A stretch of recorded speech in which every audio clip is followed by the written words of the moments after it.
Essa é a Igreja Renovada. Mais do que um lugar de culto, somos uma família, com muitos irmãos, diferentes uns dos outros, mas com algo em comum. Fomos salvos e renovados por Cristo.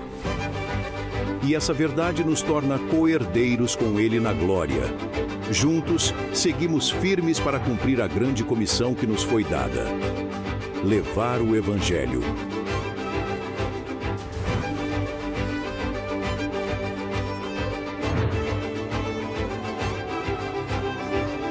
Com o mesmo propósito, vivemos uma vida renovada, por Ele e para Ele. Temos momentos de adoração, palavras que transformam,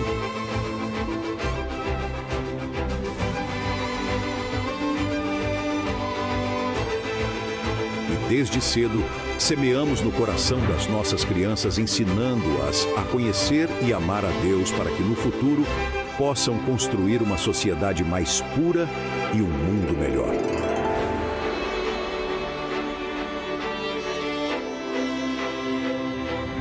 Para os adolescentes, um lugar de crescimento, aprendizado e conexão com o propósito de Deus.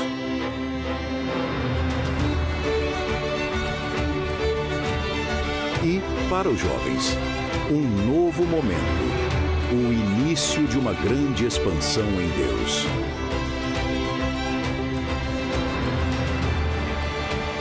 Temos também um ministério especial para a melhor idade, cuidando com amor e carinho daqueles que nos inspiram com sua sabedoria e experiência. Pela TV, estamos levando a verdade de Cristo para toda a cidade. E através da internet para o mundo. Venha fazer parte dessa família. Igreja Renovada. Uma igreja viva para o Deus vivo.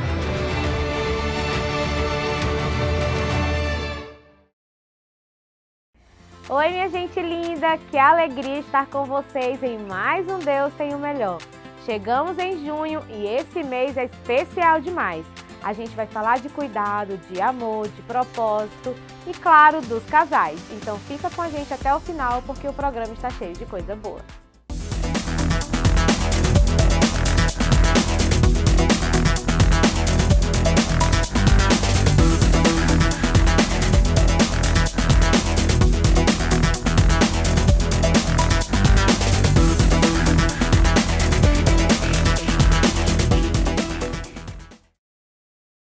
Para começar bem, vamos juntos para o nosso momento mais íntimo com Deus?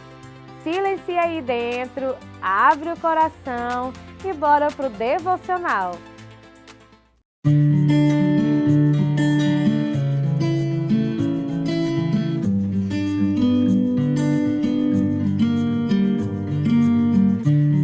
Graça e paz, meu nome é Bruno e hoje eu estarei trazendo um devocional de Deus para a sua vida. O nosso devocional hoje, ele está presente no livro de Jonas e ele vai falar sobre as misericórdias do Senhor e como a misericórdia do Senhor ela atua nas nossas vidas. Em Jonas capítulo 1, do versículo 1 ao 3, ele disse: Então veio a palavra do Senhor Jonas, filho de Amitai, dizendo: Levanta-te e vai até grande Nínive e chama contra ela, porque a sua malícia subiu até a minha presença.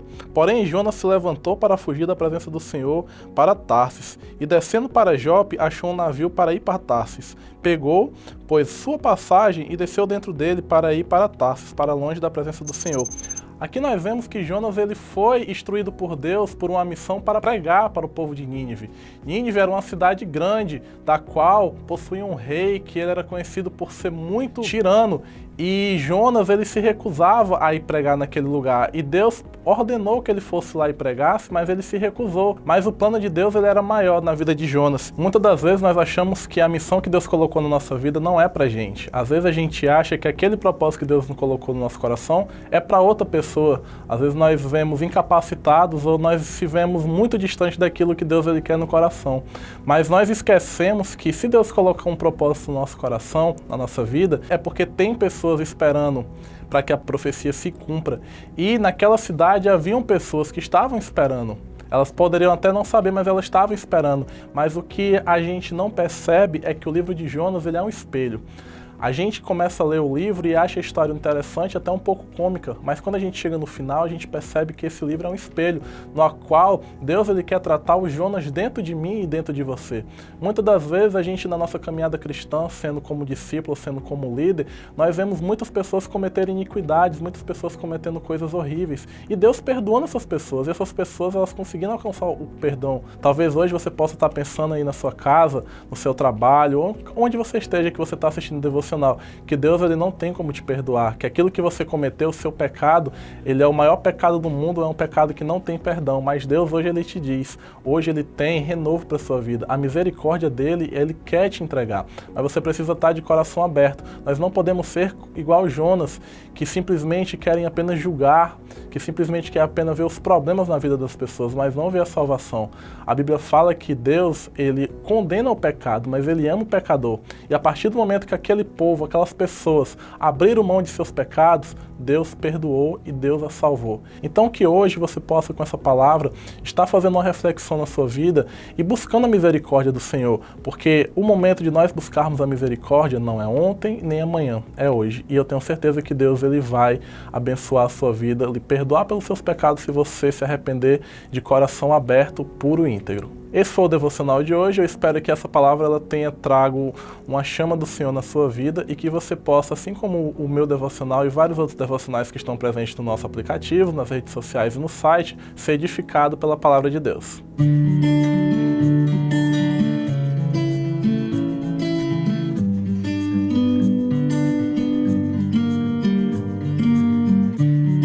Bom dia! Eu estou muito feliz de você estar aqui conosco no programa Deus Tem o Melhor. E eu decidi vir aqui para dizer muito obrigado pela sua audiência, muito obrigado pelo seu carinho, muito obrigado porque você separou um tempo para ouvir a palavra de Deus. Eu tenho certeza que Deus tem coisas extraordinárias para a sua vida hoje. Fique ligado. O programa Deus Tem o Melhor.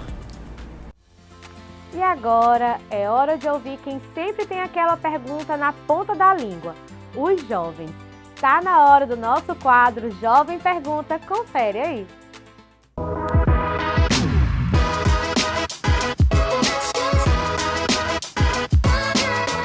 E aí, galera, tudo bem? Esse é o nosso quadro Jovem Pergunta. E o tema de hoje é como manter a minha fé firme com tantas distrações nos dias de hoje. Pegue seu aplicativo da Renovado ou sua Bíblia e vem comigo conferir esse texto. Diz assim a palavra do Senhor: olhando firmemente para Jesus, autor e consumador da nossa fé. Ou seja, se nós queremos manter o foco, precisamos estar com o nosso foco ligado em Jesus. Não podemos tirar nosso foco de Jesus. Lembre que hoje é um mundo com muitas distrações, muitas redes sociais, muito celular, muito tempo de tela, de conexão, de redes sociais, e isso muitas vezes nos tira do foco da presença de Deus. Por isso que nós precisamos estar atentos cada dia mais a caminhar na verdade com Deus. E como eu posso fazer isso? Deste lado, as distrações. E através de quê? Leitura da palavra, jejum, oração, célula, discipulado, culto. Esses momentos são cruciais na vida da sua caminhada cristã, que vai fazer você permanecer firme no propósito de Deus. E lembre-se, afaste o celular para que você possa ter um tempo de qualidade com Deus. Lembre-se que quando você está buscando o Senhor, falando com Deus, não é um tempo qualquer, é um tempo de viver a presença dEle, de buscar cada dia mais estar com Ele. Por isso, é necessário colocar seu telefone no modo silencioso, não perturbe, e onde você possa ter um tempo de qualidade com seu Deus e experimentar de coisas maravilhosas. E eu tenho certeza, sim, que você de forma alguma se afastará dos caminhos do Senhor e perderá o foco diante da presença de Deus. Como manter minha fé firme no mundo cheio de distrações? Primeiramente, abandonando o nosso maior vilão, o celular. Nos conectando com o Pai, nós vamos estar com a nossa fé inabalável, pois a fé vem pelo ouvir e ouvir a palavra de Deus. Fazendo a leitura da palavra, fazer o seu devocional, dedicar tempo ao Senhor. Está inserido em uma célula, porque a palavra do Senhor nos fala que é melhor seres dois do que um. E eu tenho um desafio para você essa semana. Antes de você abrir qualquer rede social, você vai abrir a sua Bíblia e buscar um tempinho da palavra de Deus para meditar nessa palavra. Tá bom? Você topa esse desafio? Aceita estar comigo nesse desafio? Então esse foi o nosso quadro Jovem Pergunta. Se você tem alguma dúvida, vai lá no nosso Instagram da Igreja Renovada, mande lá sua pergunta e logo podemos estar respondendo. Que Deus te abençoe e dê uma semana cheia da presença de Deus e com muita graça diante do Senhor.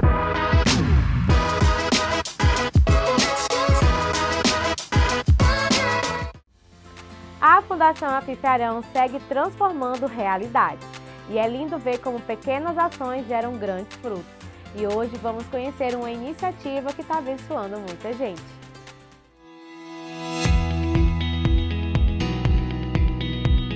A Fundação Afife-Arão atua na nossa sociedade trazendo cursos profissionalizantes, mudando a realidade de muitas famílias, trazendo oportunidades em vários cursos que nós promovemos, dentre eles na área de música, violão, teclado, bateria, como também na área esportiva. Nós atuamos com hidroginástica para idosos, fitness, pilates e também balé. São coisas maravilhosas que podem mudar a vida da nossa sociedade, principalmente das nossas crianças carentes. Trabalhamos voltados para as nossas crianças e os idosos da nossa sociedade. E como podemos fazer parte desses projetos? Você pode estar entrando na comunidade da Fundação Afife-Arão no WhatsApp, onde estaremos divulgando os links para inscrições, avisos e muito mais. Não deixe de nos acompanhar em todas as redes sociais, estamos em todas as plataformas. Esta é a Fundação Afife-Arão. Então, você também pode participar desses projetos. Aproveite o QR Code que está na tela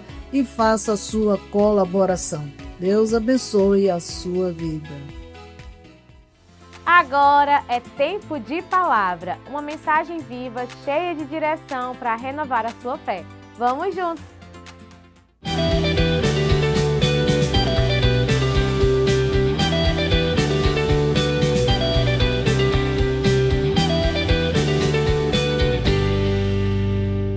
Aleluia, graça e paz, Igreja do Avivamento.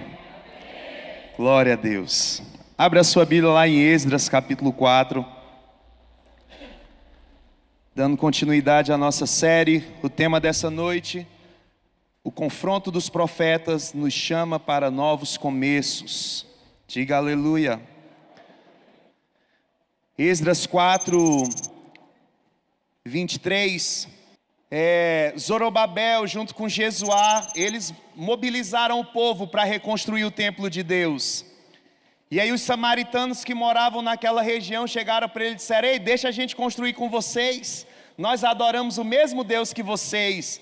Zorobabel olha para eles e diz: fica quieto no canto de vocês, que essa construção é responsabilidade nossa. E a Bíblia diz que aqueles samaritanos, eles começam a oprimir o povo, para dizer: essa obra que vocês estão fazendo não vai dar certo, vocês não vão conseguir concluir. E eles ficaram na cabeça do povo que estava construindo o templo. E além da oposição dos samaritanos, houve também a oposição de funcionários do rei da Pérsia. Nesse momento o rei era Ciro. Ciro já tinha autorizado que o templo fosse construído. Quando Ciro morre, vem Xerxes, depois de Xerxes vem Artaxerxes. E nessa época, 2 funcionários do rei da Pérsia enviam uma carta para ele dizendo: rei, o povo aqui da província está reconstruindo o templo, estão reconstruindo a cidade, e esse povo tem um histórico de ser um povo rebelde. Se eles concluírem a obra, eles vão parar de pagar imposto, e o Senhor vai sambar nessa. E eles enviam essa carta para o rei da Pérsia, e eles dizem assim: pesquisa aí nos teus arquivos, nas crônicas dos reis, e você vai confirmar que esse povo é um povo rebelde, que eles são um povo muito teimoso. E aí o rei mandou os seus servos pesquisarem, e eles foram procurar nos arquivos, e Xerxes, ele se depara com os fatos de que Israel teve muitos reis nobres, e naquela época dos reis, eles dominavam a região. E aí o rei disse: se esses caras reconstruírem a cidade, eles vão parar de pagar imposto para mim, eles vão se rebelar. O rei manda uma carta de volta e diz: eu ordeno que a obra seja paralisada. E aí nós entramos no texto, Esdras 4, 23.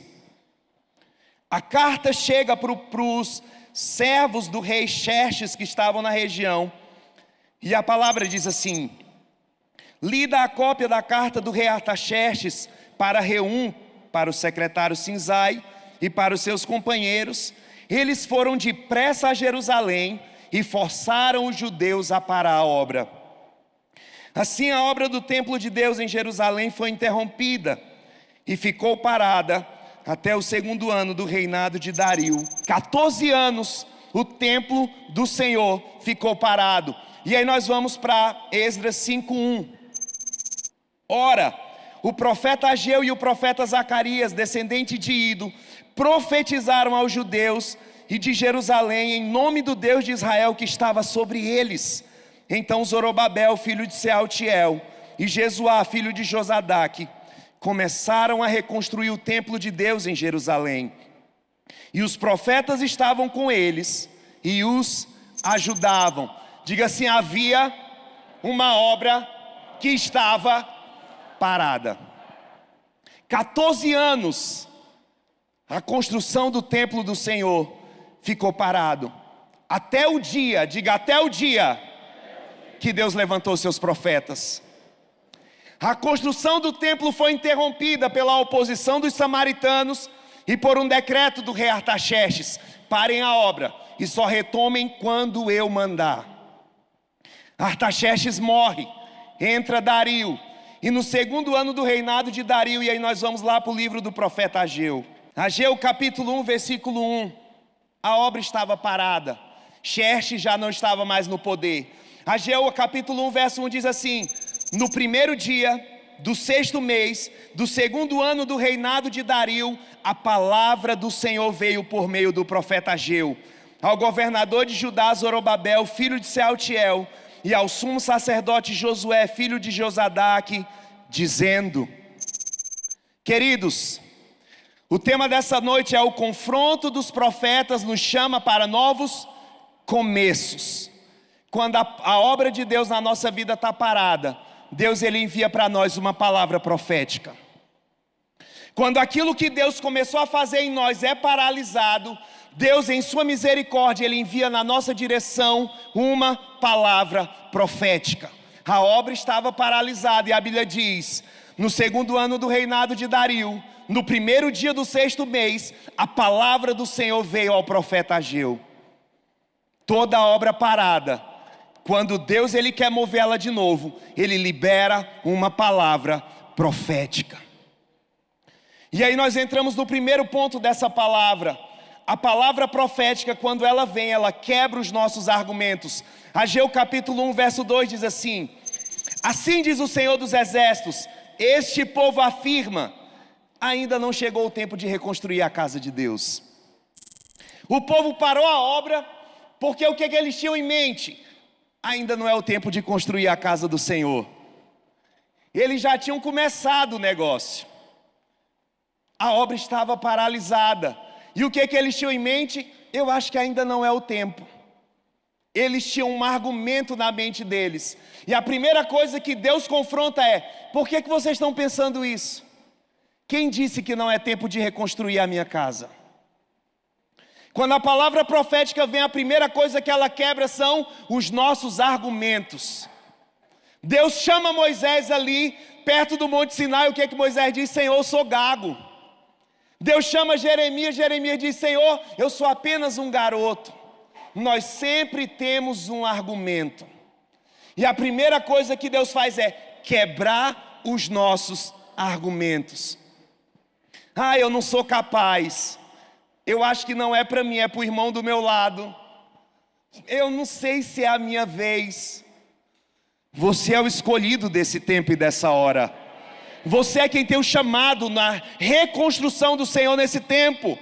Deus ele chega e ele confronta os argumentos do povo. E eu pergunto para você essa noite: qual é o argumento que está de pé na tua vida? E aqui Deus ele estava confrontando um argumento que estava na mente do povo: não é tempo de construir a casa de Deus. Sempre que Deus vem, ele quer quebrar essa mentalidade velha de nós. Às vezes nós estamos cercados, por isso que Paulo diz que tem que ser quebrados sofismas. e pensamentos que se levantam contra a obediência de Cristo, porque às vezes nós temos fortalezas na nossa mente. Eu não sou capaz, eu não posso, eu não sou escolhido, eu acho que é o irmão do lado que foi chamado por Deus, e a palavra profética vem para dizer: eu não sou profeta de ofício, mas eu quero ser profético essa noite. Você é a escolha de Deus para esse tempo. Você é quem Deus está chamando nessa hora. E aí nós vamos para o verso 3. Deus, ele quebra o argumento do povo, e Deus confronta o comodismo do povo. Verso 3. Por isso a palavra do Senhor veio novamente por meio de Ageu. E Deus questiona, verso 4. Acaso é tempo de vocês morarem em casas de fino acabamento, enquanto a minha casa continua destruída? O povo parou a obra. Não é tempo de construir a casa de Deus, e foram construir a casa deles. E o Senhor, é interessante que Deus, ele diz: a casa de vocês tem acabamentos finos. É uma coisa bem feita, né? Deus diz: a casa de vocês é top, e a minha está destruída. Deus, ele vai ali, ele confronta o comodismo do povo. Ou seja, o povo estava pegado, veio a oposição, veio o decreto de Xerxes, eles abrem mão e dizem: eu vou cuidar das minhas coisas, a minha casa vai ser top. Quantos de nós não estamos assim? Ou quantos de nós não chegamos nesse ponto na caminhada? Estava servindo, estava buscando, cuidando de gente, batendo cabeça. Chegou uma hora que disse: isso aqui não é mais para mim não, eu vou cuidar das minhas coisas. Batendo cabeça com o discípulo complicado: meu irmão, vou bater cabeça com esse pessoal, vou cuidar das minhas coisas. Eu agora vou deixar esse pessoal de lado e eu vou cuidar da minha vida. O povo deixou o templo de lado e foi cuidar das suas casas. Deus diz: vocês estão morando bem e eu estou sem teto. Foi isso que Deus estava dizendo para o povo: vocês têm casa top, eu não tenho uma casa para habitar. Muitas vezes nós estamos envolvidos nas nossas questões, nos frustramos, enfrentamos oposição dos inimigos ao redor, das autoridades, e a gente diz: eu vou abrir mão disso aqui, eu vou cuidar da minha vida. E abrimos mão. E aqui nessa noite eu estou falando para a gente que tem chamado, amém? Para a gente que tem uma vocação divina, amém? Porque quem vive para si mesmo não tem participação nisso aqui. Eu estou falando para a gente que tem um chamado divino sobre si. E Deus diz: vocês tinham uma ordem minha e vocês foram cuidar das suas coisas. Deixa eu cuidar da minha vida. A minha vida primeiro, depois eu me resolvo com o Senhor. E muitos, nessa recuada, o justo viverá da fé, e se ele recuar, a minha alma não terá prazer nele. O povo recuou. Só que o povo não recuou e ficou parado. O povo recuou e foi cuidar das suas coisas. Deixa eu cuidar da minha vida. E aí, nessa busca da autorrealização, da construção própria, vem o terceiro confronto do profeta. Ele confronta os argumentos, ele confronta o comodismo, e ele mostra, Deus esfrega na cara do povo o fruto desse posicionamento. Vamos para o verso 6. Vocês têm plantado muito e colhido pouco. Vocês comem, mas não se fartam. Vocês bebem, mas não se satisfazem. Vocês se vestem, mas não se aquecem. Aquele que recebe o salário, coloca num bolso furado. Deus diz: vocês escolheram cuidar das suas próprias coisas, e foi para o seu próprio prejuízo. Deus diz: vocês plantam e não tem retorno. Vocês comem e não se fartam. Você bebe e não se sacia. O frio do frialho está chegando aí, né? Deus diz: vocês se vestem e não se aquecem. Vocês recebem, e o que recebem vocês colocam num bolso furado. O meu primeiro celular eu perdi num bolso furado. Saí de casa feliz da vida. Quando bato, cadê? Tinha ido, meu irmão. O bolso furado. Deus diz: tudo que vocês estão fazendo só está gerando prejuízo para vocês. Por quê? Porque vocês se colocaram em primeiro lugar. Sempre que você tentar se colocar em primeiro lugar, você que tem um chamado, vai ser para o seu próprio prejuízo. Vai ser para a sua própria perda. Deus diz: vocês trabalham e não tem retorno. Quem aqui quer trabalhar o mês inteiro e no final ter que ficar no prejuízo? Ninguém, meu irmão. Deus diz: vocês plantam, vocês não colhem nada. Vocês não estão tendo sucesso no que vocês estão fazendo. Por quê? Porque vocês estão olhando para o seu próprio umbigo. A casa de vocês tem finos acabamentos e a minha está abandonada. Quantas pessoas ao longo do tempo nós temos visto fazendo isso? Estavam engajados na obra, engajados na missão, com a consciência do chamado, e por alguma decepção, frustração, oposição, disseram: agora eu vou atrás das minhas realizações pessoais. Agora eu vou atrás de conquistar o meu sucesso. Ainda mais nesse tempo, na era da alta performance, na era em que todo mundo só é top se for milionário, que essas coisas começaram a chamar a atenção. Muitas pessoas disseram: isso aqui de ganhar almas, mexer com vidas, bater cabeça com essas coisas não estão me dando retorno. Eu vou buscar o meu primeiro milhão, depois eu volto para cumprir minha missão. E tem pessoas que estão batendo vez após vez com a cara na parede. Deus está dizendo: você planta e não colhe. Você tenta se saciar e você não se farta. Por quê? Porque você abandonou o seu posto na missão.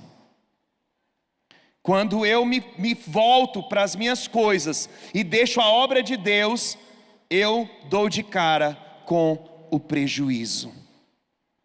Quantos aqui querem prejuízo na sua vida? Diga: eu recebo. Está todo mundo atento, aleluia. Nós vamos para o verso 8. Quarto ponto. A palavra profética, ela nos chama para um posicionamento. Diz o texto sagrado: o Senhor diz: subam um monte para trazer madeira, construam o meu templo, para que eu me alegre e eu seja glorificado nele, diz o Senhor. Vocês esperavam muito, mas eis que veio pouco, e o que vocês trouxeram para casa eu dissipei com um sopro. E por que eu fiz? Pergunta o Senhor dos Exércitos: por causa do meu templo, que ainda está destruído, enquanto cada um de vocês se ocupa com a sua própria casa. Por isso, por causa de vocês, o céu reteve o orvalho, e a terra deixou de dar o seu fruto. Nos campos e nos montes provoquei uma seca, que atingiu o trigo, o vinho, o azeite e tudo mais que a terra produz, e também os homens e o gado. O trabalho da mão de vocês foi prejudicado. Queridos, uma coisa, ouça isso. Uma coisa é quando eu enfrento oposição de gente que não gosta de mim. Uma coisa é quando eu enfrento oposição de gente que tem uma autoridade humana. Outra coisa é quando eu enfrento oposição do próprio Deus. Porque quem é rebelde, a sua chamada, ele acaba se tornando inimigo do próprio Deus. Paulo diz: é duro recalcitar contra os aguilhões, você vai se machucar. Lembre de Jonas. Jonas estava ali tranquilão e a tempestade quebrando tudo, porque Jonas estava fugindo da sua posição.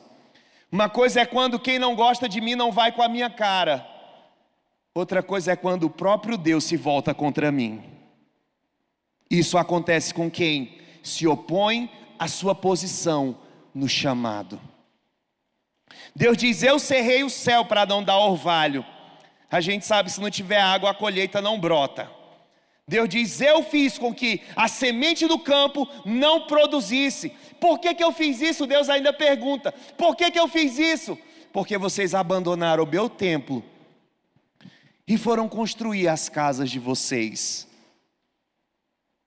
É perigoso se tornar inimigo de Deus. Se você for andar pelo Velho Testamento, quantas e quantas vezes o povo estava caminhando na bênção, os profetas guiando o povo, os reis temendo a Deus, aí entrava um rei idólatra. Aí o povo ia fazer o quê? Ia queimar sacrifício para Baalins, para Baal, para Astarote, para Moloque, como o pastor relatou aqui domingo. Eles iam sacrificar os seus filhos. Aí Deus dizia: eu vou levantar contra vocês pestes, espada e destruição. Várias e várias vezes Deus se levantou contra o povo de Israel, porque o povo de Israel deu as costas para Deus. Eu pergunto a você essa noite: os prejuízos que você tem enfrentado, será que não é porque você está indo na contramão da vontade de Deus? Os prejuízos que você está tendo vez após vez, será que não é por causa da sua desobediência ao mandado de Deus? Será que Deus não está se opondo a você? É duro quando o meu inimigo se torna o Senhor. Mas quando Deus levanta o profeta, é porque Ele está querendo mudar a história. Quando Deus libera a palavra profética, é porque Ele está querendo mudar os decretos. Diga: quando Deus libera a palavra profética, é porque Ele está querendo mudar os decretos. E essa noite Deus vai mudar decretos nesse lugar. E aí nós vamos para o verso 11. Verso 12, perdão. O profeta confronta o povo, confronta Zorobabel, e no verso 12 eles tomam uma posição. Olha o que diz o texto: Zorobabel, filho de Sealtiel, e o sumo sacerdote Josué, filho de Josadaque, e todo o restante do povo obedeceram à voz do Senhor. E por causa da palavra do profeta Ageu, a quem o Senhor enviou, o povo temeu a Deus. A palavra profética, ela confronta os meus argumentos, ela confronta o meu comodismo, ela esfrega na minha cara o porquê dos meus prejuízos, e ela exige que eu tome um posicionamento. Diga: posicionamento. O povo recebe o confronto de Ageu, e a Bíblia diz que Josadaque e o sumo sacerdote Josué tomam posição, e o povo se levanta em obediência ao Senhor. Quando Deus libera uma palavra profética na sua direção, Ele espera que você tome uma posição, que aí Ele começa a mudar a sua sorte. Porque às vezes a gente ouve a palavra profética e fica: cara, isso aí é verdade, mas eu não estou muito afim. Eu sei que isso aí vem de Deus, mas eu ainda estou na retranca. Eu sei que essa mensagem é uma mensagem do céu, mas eu ainda estou muito magoado para ouvir essa palavra.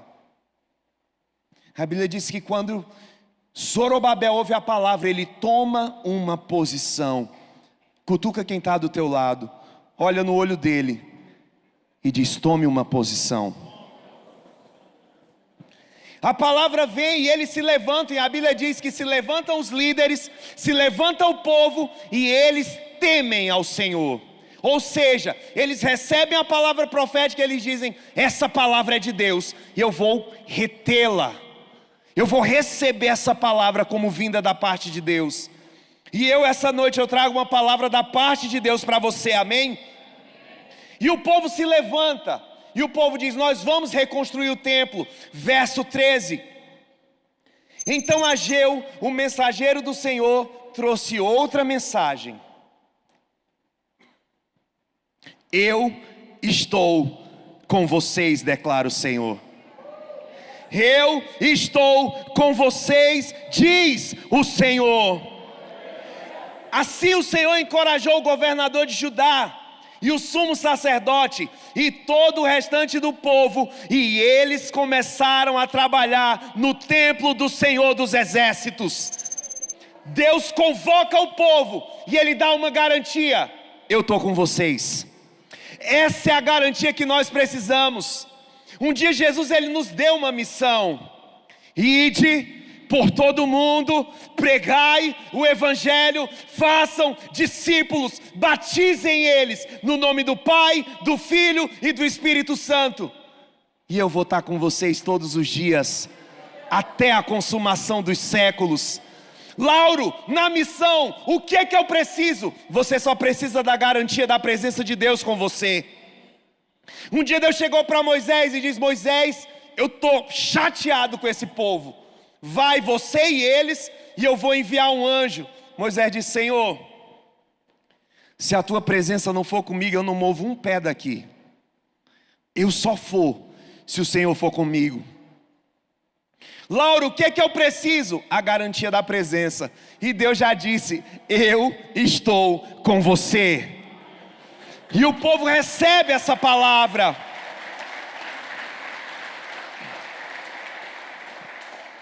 E o povo recebe essa palavra. E eles começam a se mover. Porque quando Deus me dá a garantia da presença, eu tenho que me mover. A Bíblia diz: e eles começaram a reconstruir o templo do Senhor. Quando a palavra profética vem, que eu tomo posição, Deus ele vem com mais uma palavra profética na minha direção. E aí nós vamos para o capítulo 2.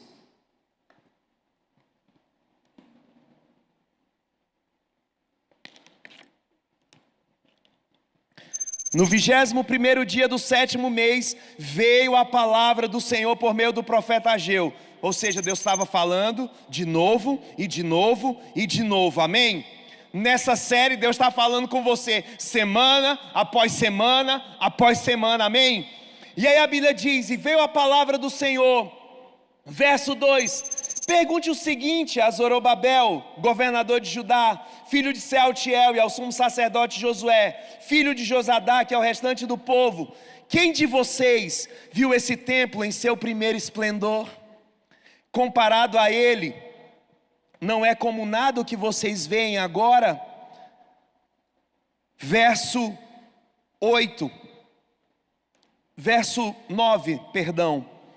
A palavra diz assim: a glória desse novo templo será maior do que o do templo antigo. Ou, aquele texto que nós muito conhecemos: a glória da segunda casa será maior que a da primeira.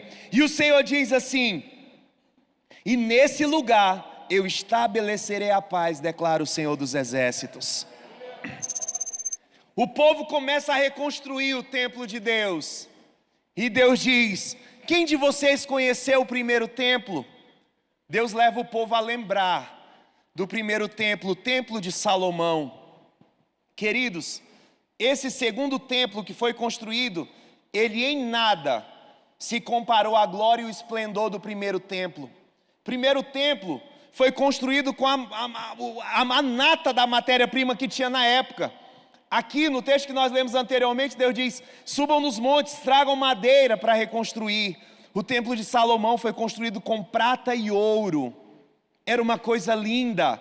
Esse segundo templo, em nada ele se comparava à excelência do primeiro.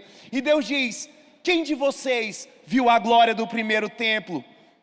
O povo que viu poderia estar reconstruindo ali e dizer: cara, nós estamos reconstruindo, mas caramba, aquele templo de Salomão era muito melhor. Aquele templo antigo era incomparável.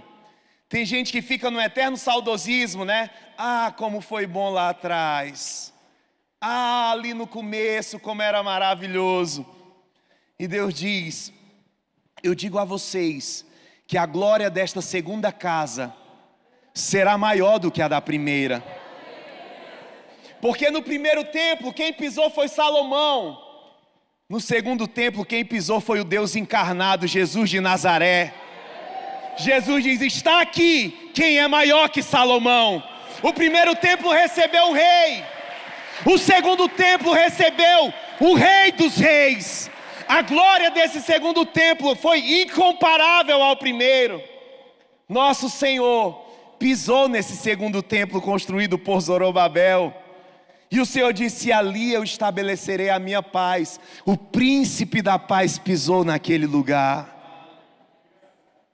E queridos, Deus ele nos manda olhar para frente.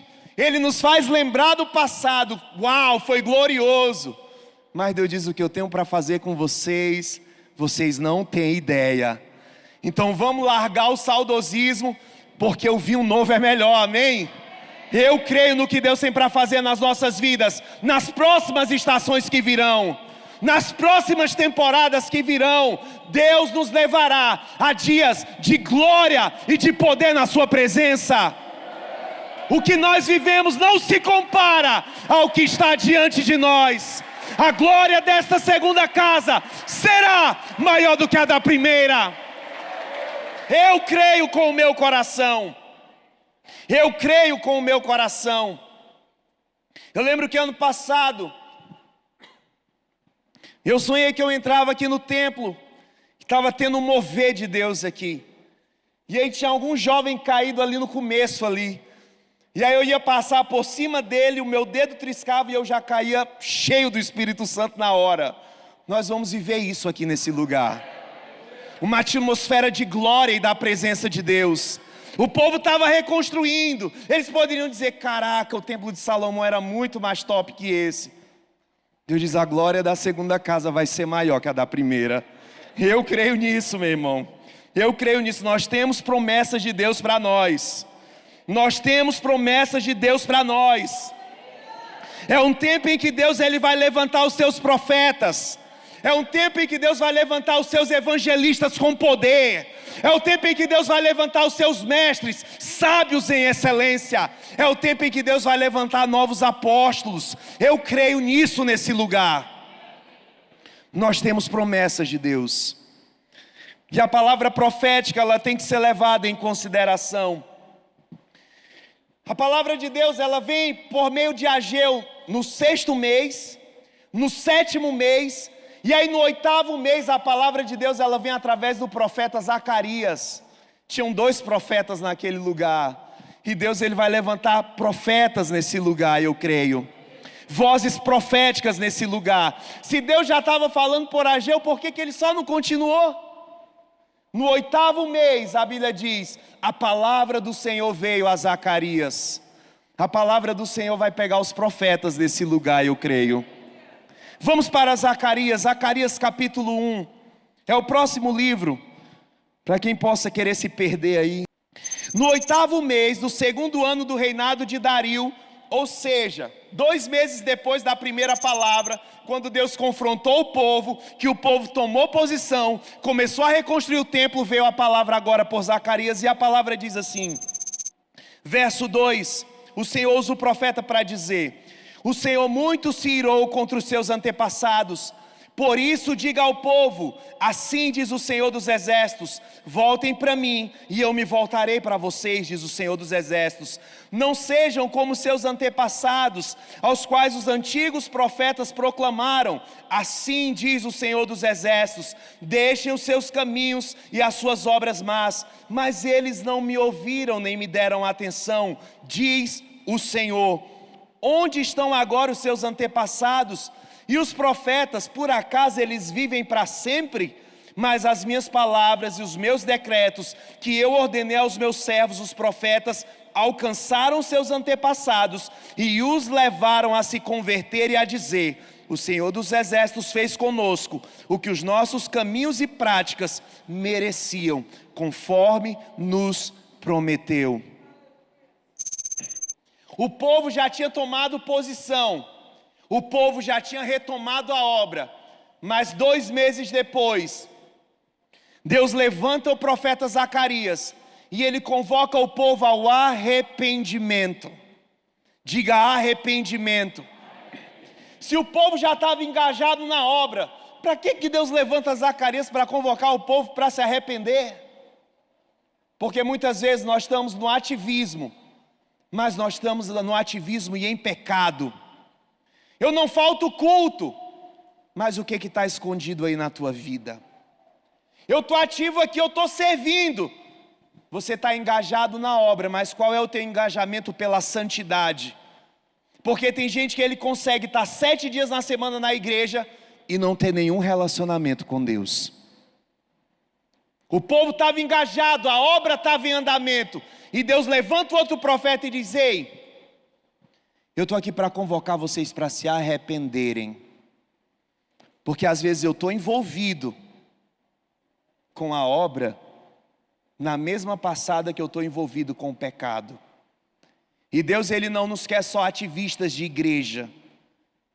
Deus, Ele nos quer dando passadas no caminho da santidade. Então não basta eu estar imerso num sistema sem estar imerso na presença. Então, para Deus convocar o profeta, para convocar o povo ao arrependimento, é porque a obra estava andando, estava tudo acontecendo, mas tinha coisas ali que não agradavam ao coração de Deus. E Deus diz: atentem para o que eu vos falo. E essa noite eu quero que você atente para isso. Você que está envolvido no reino, você que está envolvido na obra, como está a sua vida? Porque muitas vezes, queridos, nós estamos num tempo em que as pessoas elas estão selecionando as partes da palavra que elas querem aceitar. Ele está ali falhando no dízimo e na oferta, o confronto vem, beleza, me consertei no dízimo e na oferta, mas não quer deixar a prostituição. Às vezes o cara está ali faltando, vem para o culto abençoado, e o cara não falta, mas ele está escondendo vícios, que ele não larga nem a pau. Então eu estou caminhando, mas tem coisas que estão em desacordo com a vontade de Deus. A obra estava em andamento, o templo estava sendo levantado. Deus diz: mas tem umas coisas aqui que precisam de ajuste. E esses ajustes Deus faz conosco através do arrependimento. Você lembra da igreja de Filadélfia?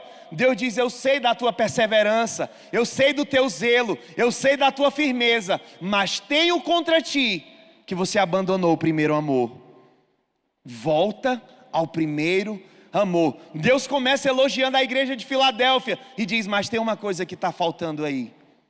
E quantas vezes nós estamos engajados, mas tem uma coisa que está precisando ser corrigido, e nós dizemos: isso aqui eu não quero mexer. Às vezes é um ressentimento, eu não quero perdoar fulano. Eu lembro de uma vez, né, Jorginho, que uma pessoa, ela chegou para o Jorge, eu vou entregar, né, a pessoa não estava aqui. A pessoa chegou para o Jorge e disse assim: eu estou há meses sem cear e sem ofertar, porque eu fiquei magoada com você, porque você não foi no meu aniversário. É uma pessoa que tinha consciência, ele não levantava para cear porque ele estava com raiva do Jorge, porque o Jorge não foi no aniversário dele. Aí a pessoa diz: eu vou deixar de ofertar, eu não vou cear. Meu irmão, pelo amor de Deus, porque eu estou magoado. E tem gente que é assim: eu vou segurar a minha ferida. Tem gente que gosta de lamber ferida, né? Casca de pereba. Tem gente que gosta disso, ele gosta de remoer a dor. É uma coisa que precisa ser ajustada e que está atrapalhando o processo, meu irmão. Não tem como alguém ofendido avançar. A isca de Satanás, né? A ofensa. Satanás lança a isca, o peixe pega e fica ali paralisado, porque não consegue perdoar alguém. Eu sempre digo isso lá na célula: meu irmão, Jesus foi para a cruz, ele estava morrendo pelos caras e os caras estavam zombando dele. Ei, tu não é o profeta? Desce daí. Médico, cura-te a ti mesmo. Tu não é o rei dos judeus? Desce daí. Jesus, no auge da dor, da aflição, da humilhação, ele olha para o céu e diz: Pai, perdoa eles, eles não sabem o que fazem. Aí o abençoado não quer perdoar porque o Jorginho não foi na festa de aniversário. Diga misericórdia. Diga assim: isso é estupidez. Se tem uma coisa na sua vida que precisa de ajuste, ajusta essa noite. A obra estava andando, o povo estava engajado, mas tinha coisas que precisavam ser corrigidas. E quando a gente prega assim, a pessoa sabe que precisa corrigir, né? Deixa que o Espírito Santo te convença, amém? E nós seguimos para o último ponto, diga glória a Deus. Senhor, que palavra rápida, diga aleluia. Voltamos para Ageu. Ageu capítulo 2, verso 10. Olhe para mim. Ageu 2:10. Quando a palavra profética vem, que eu me posiciono, Deus muda a minha sorte. Quando a palavra profética ela lhe alcança, que você pega essa palavra ela tem o poder de mudar a tua vida, de mudar a tua família, de mudar a tua história. A palavra profética alcançou o povo. E aqui no verso 10, olha o que diz o verso 10.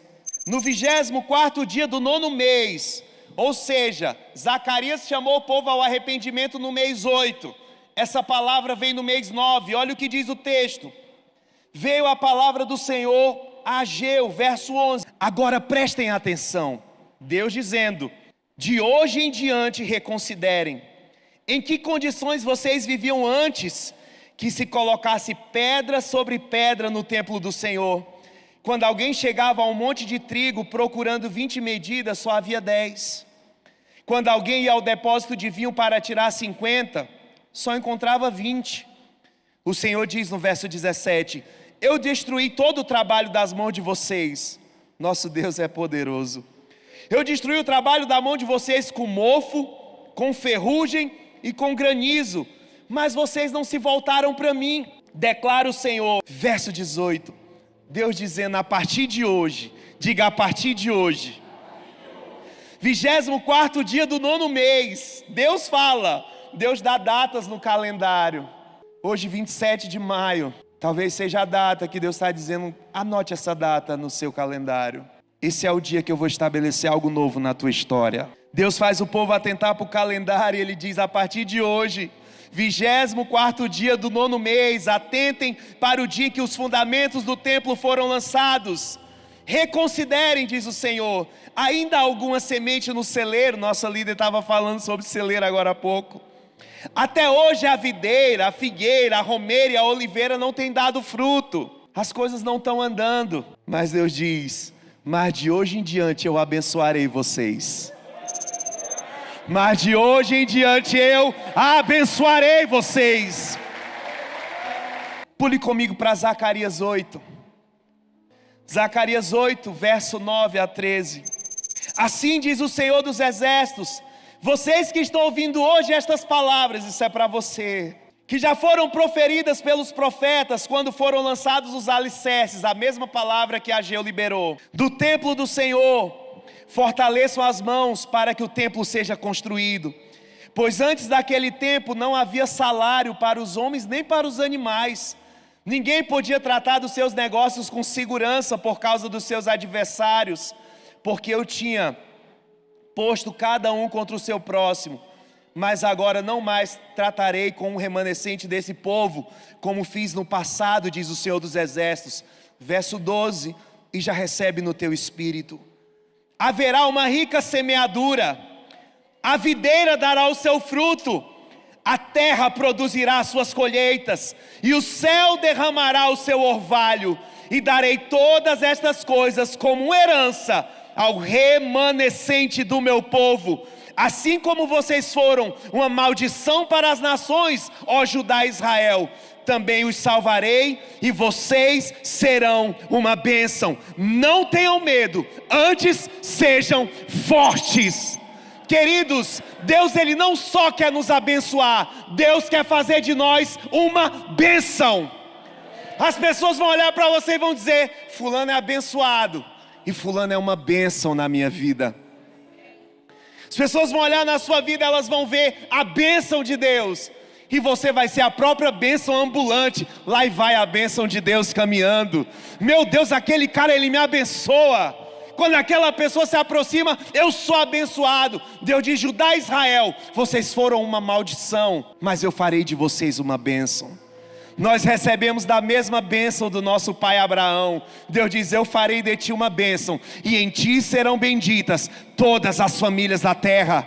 Você foi chamado por Deus para ser uma bênção nesse tempo, nessa igreja, nessa cidade, nesse estado, nessa nação, no Brasil e nas nações da terra. Nós somos o ministério Vida para as Nações, e daqui eu sei que sairão vidas que vão tocar as nações da terra, abençoando famílias, povos, tribos e nações. Se você crê, recebe em nome de Jesus.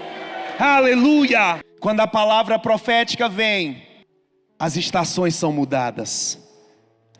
Quando a palavra profética vem, a minha vida é transformada.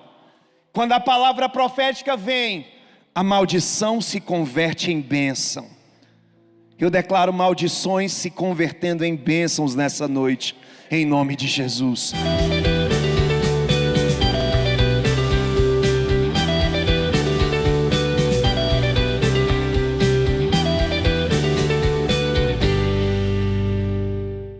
Você que esteve conosco até aqui, eu tenho certeza que Deus falou no seu coração.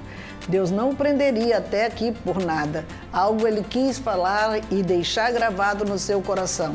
E mais do que isso, muito obrigada. Minha gratidão porque você abriu o seu coração para ouvir a voz do Senhor. Ele tem mais a acrescentar.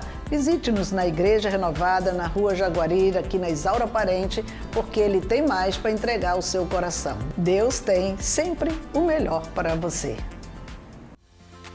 E se você quer caminhar com a gente durante a semana, fica ligado na nossa programação. Bora ver a agenda da semana.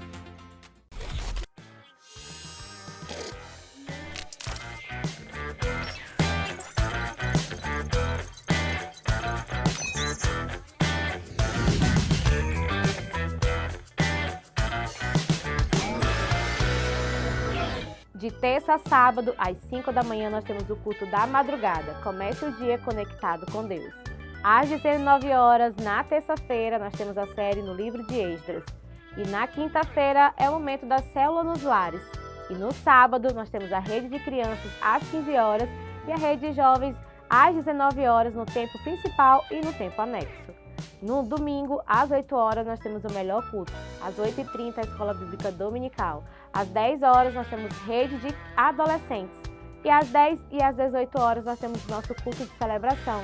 E às 18 horas também tem as nossas bases setoriais que estão espalhadas pela nossa cidade. Procure a mais próxima de você através do site renovada12.com.br.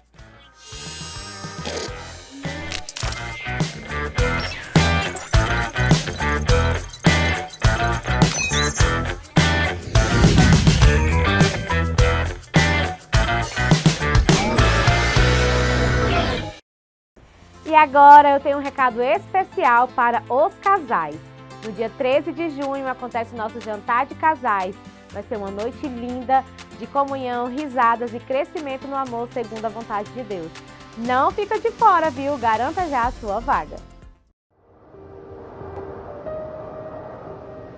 Se eu falasse as línguas dos homens e dos anjos, mas não tivesse amor, seria como um sino que ressoa ou um símbolo que retine. Se eu tivesse o dom de profecias, se entendesse todos os mistérios de Deus e tivesse todo o conhecimento, se tivesse uma fé que me permitisse mover montanhas, mas não tivesse amor, eu nada seria. Se desse tudo o que tenho aos pobres e até entregasse meu corpo para ser queimado e não tivesse amor, de nada me adiantaria. O amor é paciente e bondoso. O amor não é ciumento nem presunçoso, não é orgulhoso nem grosseiro, não exige que as coisas sejam à sua maneira, não é irritável nem rancoroso, não se alegra com a injustiça, mas sim com a verdade. O amor nunca desiste, nunca perde a fé, sempre tem esperança e sempre se mantém firme. Jantar de Casais, dia 13 de junho, no Museu dos Povos Acreanos. Faça sua inscrição pelo link em nossas redes sociais. Participe e veja o amor renascer.